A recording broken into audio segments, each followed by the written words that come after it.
Comunidade quilombola em Minas Gerais fica deserta com moradores em busca de emprego.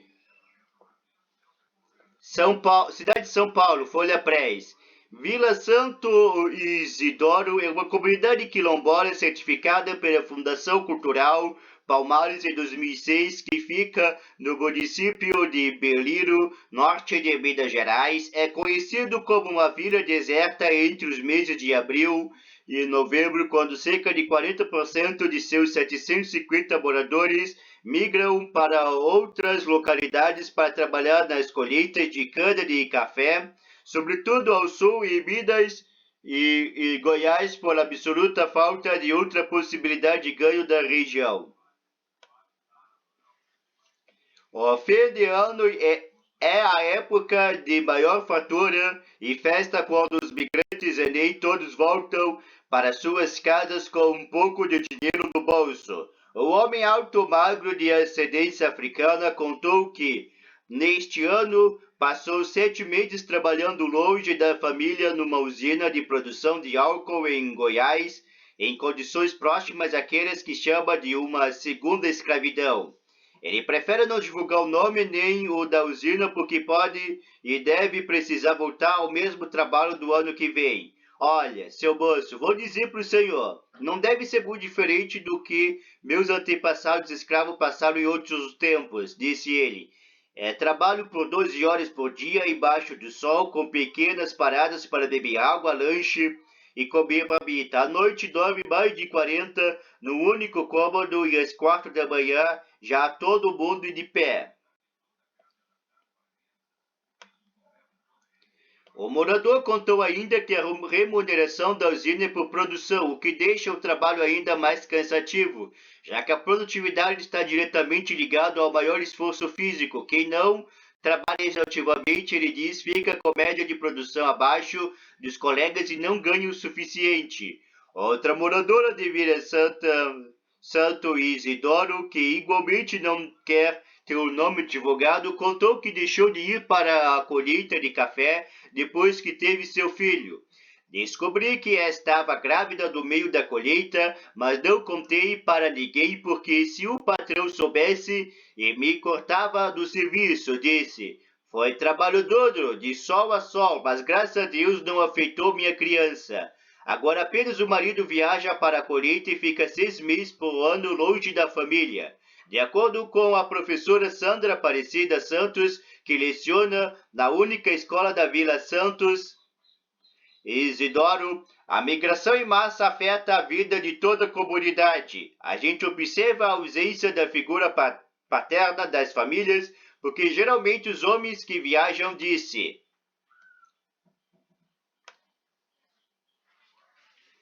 A gente sabe que o vínculo é criado no dia a dia. Além disso, tem a questão cultural. Os viajantes ficam distantes da cultura cultural quilombola, dos nossos valores e costumes e acabam trazendo influência de fora que nem sempre são as mais desejáveis.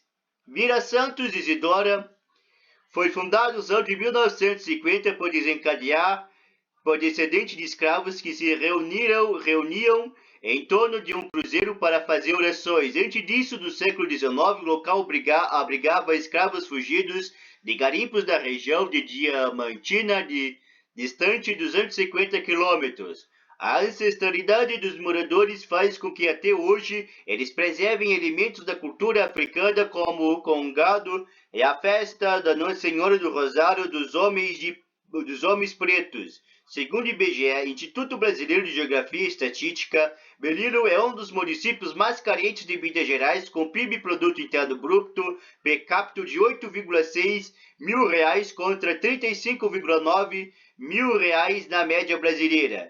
E é também a cidade do estado com maior quantidade de comunidade quilombola, 31 das 1.043 existentes em Minas Gerais.